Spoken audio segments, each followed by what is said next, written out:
आज हम 8th class का फर्स्ट चैप्टर सुभाषितानी पढ़ेंगे। सुभाषितानी इसका संधि विच्छेद करते हैं तो सुधन भाषित होता है। सु का मतलब होता है सुंदर या मधुर और भाषित का मतलब होता है वचन। तो सुभाषित का तात्पर्य हो गया सुंदर वचन। ये जो मनुस्मृति वगैरह है और अन्य भी जो जैसे नीति शतक है, पंचतंत्र है, इस प्रकार के जितने भी ग्रंथ हैं वहाँ से कुछ जो रुचिपरक हैं, जो रोचक कुछ श्लोक यहाँ पर लिए गए हैं। अब हम देखते हैं इनको। पहला देखिए, गुणा गुणयेषु गुणा भवन्ति ते निर्गुणं प्राप्य भवन्ति दोषः सुस्वादुतोया प्रभन्ति नद्यः समुद्रम आश्रित्य भवन्ति पेयः। पहले इसका अन्वय देख लीजिए, यहाँ से स्टार्ट करेंगे। गुणा गुणयेषु गुणा भवन्ति, ये ऐसे रहेगा। सेकंड में देखिए, ते गुणा, ते के बाद में गुणा शब्द अन्वय में लगेगा फिर से। तो ते गुणा निर्गुणं प्राप्य दोषः भवन्ति। फिर उसके पश्चात यथा, अब इसके बाद में अतिरिक्त शब्द कौन सा लगेगा? यथा नद्यः सुस्वादुतोयः प्रभवन्ति। उसके पश्चात आएगा समुद्रम आसाध्य अपेयः। यहाँ से देखिए इसमें ए निकलेगा, अपेयः और भवन्ति। ठीक है, ई के स्थान पर यहाँ क्या हो गया? ये हो गया। अब एक बार वापस देख लीजिए इसका अन्वय। गुणा गुणयेषु गुणा भवन्ति ते गुणाः निर्गुणं प्राप्य दोषा भवन्ति नद्यः सुस्वादुतोया प्रभवन्ति समुद्रम आसाद्य अपेयः भवन्ति। अंत में क्या देगा? भवन्ति। ठीक है, अब देखिए इसका अर्थ है गुणा अर्थात जो सद्गुण है वे सब। गुणयेषु जब किसी गुणी व्यक्ति के पास में होते हैं तब गुणा भवन्ति, गुण ही रहते हैं। जब जो सद्गुण हैं, जो अच्छे गुण हैं, जब किसी गुणी व्यक्ति के पास में रहते हैं तब वे गुण ही बने रहते हैं, सद्गुण ही बने रहते हैं। और वे ही गुण जब ते गुणा, वे ही गुण जब निर्गुणं प्राप्य, निर्गुण व्यक्ति उनको प्राप्त कर लेता है तब दोषः भवन्ति, क्या बन जाते हैं? दोष बन जाते हैं। उन्हीं गुणों को जब कोई निर्गुण व्यक्ति प्राप्त कर लेता है तो क्या बन जाते हैं? वे दोष बन जाते हैं, बुराइयां बन जाती हैं। यथा जिस प्रकार से नद्य है, जो नदियां हैं कैसी हैं? सुस्वादुतोयः, स्वादिष्ट। तोया का तात्पर्य क्या होता है? जल से परिपूर्ण। स्वादिष्ट जल से परिपूर्ण नदियां। प्रभवन्ति का तात्पर्य क्या होता है? बहती हुई। समुद्रम, समुद्र में आसाद्य यानी पहुंच करके या मिल करके। अपेयः भवन्ति, अपेय का तात्पर्य क्या होता है? पीने योग्य नहीं। भवन्ति यानी हो जाती है। कैसी हो जाती है नदियां? नदियों का जल कैसा होता है? मीठा। लेकिन जब वो बह करके समुद्र में जाकर के मिल जाती है, और समुद्र का जल कैसा होता है? खारा होता है। तो वहां मिलने के पश्चात उस नदी का जल भी कैसा हो जाएगा? खारा हो जाएगा। अर्थात नदी क्या थी? सद्गुण थे वहां पर। और वही सद्गुण जब किसी निर्गुण को प्राप्त हो गए तो वे सद्गुण भी क्या बन गए? निर्गुण बन गए। एक बार फिर से देख लीजिए, गुण जब गुणी व्यक्ति के पास होते हैं तब वे गुण ही बने रहते हैं। लेकिन जब वे ही गुण निर्गुण व्यक्ति को प्राप्त हो जाते हैं तो वे दोष बन जाते हैं। स्वादिष्ट जल से परिपूर्ण नदियां बहती हुई समुद्र में मिल जाती हैं तब पीने योग्य नहीं रहती। अर्थात उनका जल भी कैसा हो जाता है? समुद्र के समान ही खारा हो जाता है। तो यहाँ इसमें जो गुण है, गुणों के महत्व के विषय में बताया गया है यहाँ पर। ठीक है, नेक्स्ट देखिए, साहित्य संगीत कला विहीन साक्षात पशु पुच्छ विषाणहीन तृणं न खादन् न पि जीवमानः तद्भागधेयं परमं पशूनाम्। अन्वय देखिए इसका, साहित्य संगीत कला विहीन। ठीक है, जन है, इसके पश्चात क्या जुड़ेगा? इसमें जन है। पुच्छ विषाणहीन साक्षात पशु है अस्ति। उसके बाद में क्या लग जाएगा? अस्ति। फिर उसके पश्चात है सह, यहाँ सह लगेगा, अतिरिक्त शब्द क्या लगेगा? सह। तृणं न खादन् अपि जीवमानः अस्ति तत् पशूनां परमं भागधेयम्। और फिर से क्या लग जाएगा? अस्ति। एक बार में फिर से देख लीजिए, साहित्य संगीत कला विहीन जन है, पुच्छ विषाणहीन साक्षात पशु तुल्य है अस्ति सह तृणं न खादन्नपि जीवमानः अस्ति तत् पशूनां परमं भागधेयम् अस्ति। अब देखिए इसका अर्थ, अनुवाद देखिए इसका। साहित्य, संगीत, कलाओं से विहीन का तात्पर्य क्या होता है? रहित। जो मनुष्य है वे पुच्छ यानी पूंछ, विषाण यानी सींग से, हीन का तात्पर्य क्या होता है? रहित। साक्षात पशु अस्ति, साक्षात किसके समान है? पशु के समान है। जो लोग साहित्य, संगीत, कलाओं से रहित हैं वे पूंछ और सींग से हीन या पूंछ और सींग से रहित साक्षात पशु के समान है। जिन्हें साहित्य का ज्ञान नहीं है, संगीत का ज्ञान नहीं है, कलाओं का ज्ञान नहीं है, तो ऐसे व्यक्ति को किसके समान माना है? एक पशु के समान माना है। अंतर केवल इतना सा है कि वो कैसा है? पूंछ और सींग से रहित है। आगे देखिए, सह यानी वह, तृणम न खादनपि, तृणम का तात्पर्य क्या होता है? घास को, न खादनपि न खाता हुआ भी जीवमान है, जीवित रहता है। ये कैसा पशु है? जो घास न खाता हुआ भी जीवित रहता है। तत् वह पशुनाम, पशुओं के लिए परमम भागधेयम, परम सौभाग्य की बात है। यह उन पशुओं के लिए बड़े सौभाग्य की बात है कि ये पशु रूपी जो मानव है वो घास नहीं खाता। अन्यथा क्या होगा? यदि मान लीजिए साहित्य, संगीत, कलाओं से रहित पशु तुल्य यह मानव यदि घास खाने लग जाएगा तो बेचारे जानवर क्या खाएंगे? इसलिए उनके लिए क्या कहा गया है कि ये पशुओं के लिए बड़े सौभाग्य की बात है कि ऐसा इंसान, ऐसा जो पशु तुल्य इंसान घास नहीं खाता। एक बार और लीजिए, साहित्य, संगीत आदि कलाओं से रहित मनुष्य पूंछ और सींग से रहित साक्षात पशु के समान है। जो घास न खाते हुए भी जीवित रहता है, यह पशुओं के लिए परम सौभाग्य की, भागधेयम सौभाग्य की बात है। नेक्स्ट, लुब्धस्य नश्यति यशः विसुनस्य मैत्रीणस्य क्रियस्य कुलं पार्थपरस्य धर्मः विद्याफलं व्यसनिनः कृपणस्य सौख्यं राज्यं प्रमत्त सचिवस्य नराधिपस्य। अब देखिए इसका अंदर कर लेते हैं पहले। लुब्धस्य यशः, नस्य भी छोड़ देंगे, लास्ट में आएगा। लुब्धस्य यशः विसुनस्य मैत्री नष्ट क्रियस्य कुलम, ठीक है, हलन लग जाएगा, ए निकलेगा इसमें। अर्थ परस्य धर्म है, व्यसनीन है विद्याफलम, प्रपणस्य सौख्यम, प्रमुक्त सचिवस्य नराधिपस्य राज्यम, और उसके पश्चात क्या देगा? नश्यति आ जाएगा उसके बाद। एक बार फिर से देख लीजिए। लुब्धस्य यशः विसुनस्य मैत्रीणस्य कुलम अर्थपरस्य धर्मः व्यसनिनः विद्याफलं प्रपणस्य सौख्यं प्रवृत्त सचिवस्य नराधिपस्य राज्यं नश्यति। ये अन्य हो गया। अब देखिए इसका अर्थ। लुब्धस्य का तात्पर्य क्या होता है? लोभी का। यश है, यश का मतलब क्या होता है? उसकी कीर्ति, लोभी की कीर्ति या यश। विसुनस्य का तात्पर्य होता है चुगलखोर की, मैत्री मित्रता, चुगलखोर की मित्रता। नष्ट क्रियस्य, नष्ट क्रियस्य का तात्पर्य होता है अकर्मण्य, जो कर्म नहीं करता, जो अकर्मण्य व्यक्ति होता है, कर्म नहीं करने वाला, आलसी जिसे हम कह सकते हैं। तो नष्ट क्रियस्य अकर्मण्य का कुलम, कुल अर्थात वंश, अकर्मण्य व्यक्ति का वंश। अर्थ परस्य, अर्थ परस्य का तात्पर्य होता है धन का लोभी, धन का लोभी, उसका धर्म है, धर्म, धन के लोभी व्यक्ति का धर्म। व्यसनीन है, बुरी लत वाला जो व्यक्ति है, जो बुराई में फंसा हुआ जो व्यक्ति है, जिसमें बुराइयां हैं, ऐसे व्यक्ति का विद्याफलम, विद्या का फल। और कृपणस्य सौख्यम, कृपणस्य का तात्पर्य होता है कंजूस व्यक्ति का, सौख्यम का तात्पर्य क्या होता है? सुख।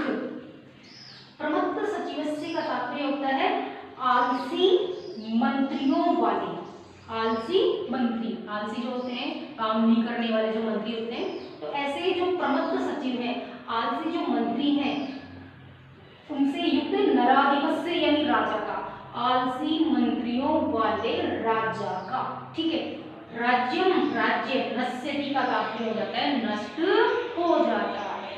अब एक शब्द इसको, लोभी व्यक्ति की कीर्ति, चुगलखोर की मित्रता, अकर्मण्य व्यक्ति का वंश, धन के लोभी का धर्म, बुरी लत वाले व्यक्ति की विद्या का फल, कंजूस व्यक्ति का सुख, आलसी मंत्रियों वाले राजा का राज्य नष्ट हो जाता है।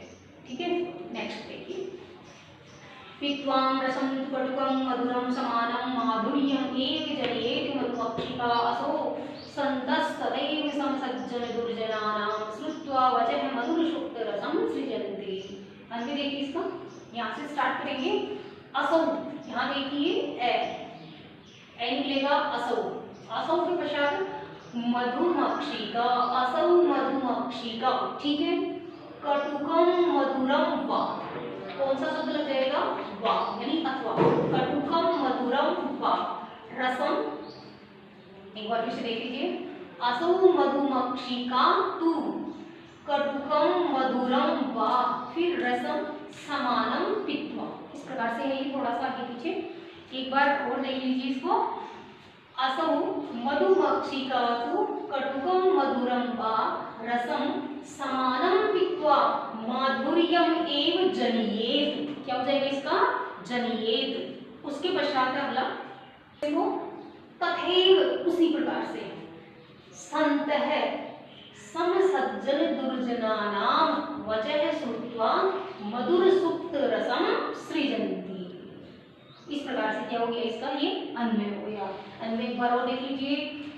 असौ मधुमक्षिका तु कटुकम मधुरम वा रसम समानं पित्वा माधुर्यम एव जनयेत तथैव सन्तः समसज्जन दुर्जनानां वचः श्रुत्वा मधुर सुक्त रसम सृजन्ति।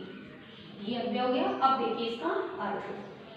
असौ यह, मधुमक्षिका यानी मधुमक्खी, तू तो कटुकम कड़वे, मधुरम मीठे, रसम रस को, समानम समान रूप से, पित्वा पी करके। पित्वा, पित्वा में पातो धातु हो गई, इसको पिब भी बोलते हैं। पा पिब, धन प्रत्यय कौन सा इसमें? कत्वा। ठीक है, पित्वा पी करके, माधुर्यम एव, मधुर रस ही, क्या अर्थ निकलेगा? मधुर रस ही। जनयेत का तात्पर्य होता है पैदा करती है या उत्पन्न करती है या फिर बनाती है। यह मधुमक्खी तो कड़वा अथवा मधुर रस समान रूप से पी करके मधुर रस ही पैदा करती है। आपने देखा होगा कि जो मधुमक्खियाँ होती हैं वो फूलों के ऊपर बैठ करके उनका रस ग्रहण करती हैं। किसी फूल से मधुर रस भी ग्रहण करती हैं, किसी से जो कटु रस होता है वो भी ग्रहण करती हैं। अंत में पी करके वो क्या देती है? मधुर शहद प्रदान करती है।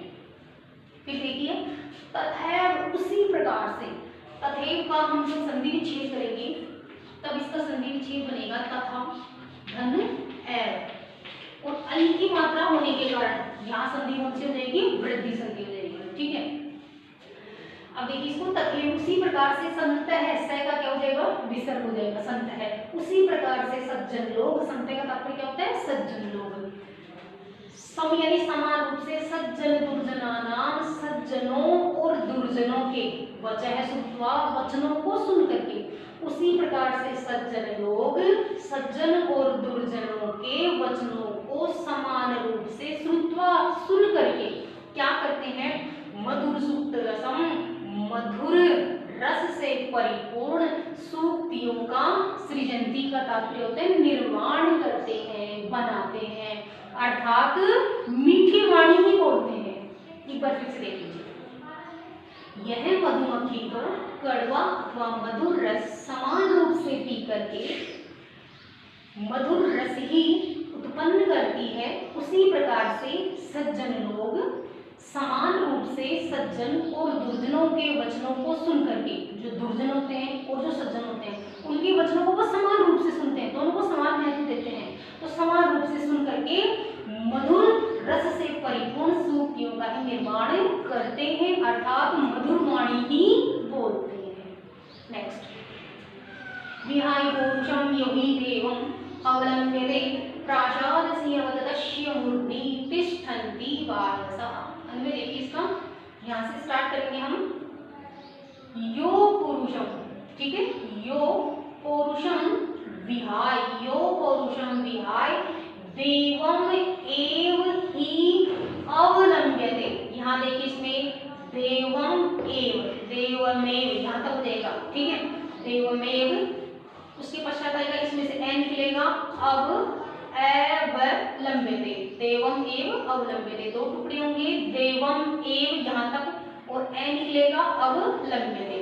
तो यो पौरुषम विहाय देवम एव ही अवलंब्यते, ये अन्वय बनेगा फर्स्ट लाइन का। सेकंड लाइन देखिए, प्रासाद सिंहवत, क्या हो जाएगा इसका, प्रासाद सिंहवत तस्य मूर्धनि वायसः तिष्ठन्ति, ये अन्वय हो गया। अब देखिए इसका यो, यो का तात्पर्य क्या होता है, जो व्यक्ति, पौरुषम, पौरुष अर्थात परिश्रम को, विहाय छोड़ करके, विहाय का प्रकृति प्रत्यय करेंगे तो वि हा और यप इस प्रकार बनेगा। जो व्यक्ति परिश्रम को छोड़ करके देवम एव का, देवम का मतलब होता है भाग्य पर, एव का मतलब होता है ही, तो देवम एव का तात्पर्य क्या हो गया, भाग्य पर ही, अवलंब्यते यानी आश्रित रहते हैं। जो लोग परिश्रम को छोड़ करके भाग्य पर ही आश्रित रहते हैं वे लोग प्रासाद सिंहवत, प्रासाद का मतलब क्या होता है, महल में, सिंहवत बने हुए उस सिंह के समान होते हैं वे लोग महल में, प्रासाद महल में, सिंहवत बने हुए उस सिंह के समान होते हैं, तस्य जिसके मूर्धनि यानी सिर पर, वायसा कोए तिष्ठन्ति बैठते हैं। जैसे आपने देखा होगा महल आदि में वो जो बड़े बड़े आकृति की जो मूर्तियां आदि बनी हुई रहती हैं शेरों की, ये उसके विषय में कहा गया है। वापस देख लीजिए इसको, जो व्यक्ति परिश्रम को छोड़ करके भाग्य पर ही आश्रित रहते हैं वे लोग महल में बने हुए उस शेर के समान होते हैं जिसके सिर पर कोए बैठते हैं। मतलब कि ये कैसे होते हैं, किसी काम के नहीं होते, यानी कि जिन्हें सम्मान आदि की प्राप्ति नहीं होती। जो परिश्रम नहीं करेगा उसे क्या मिलेगा, अपमान ही मिलेगा।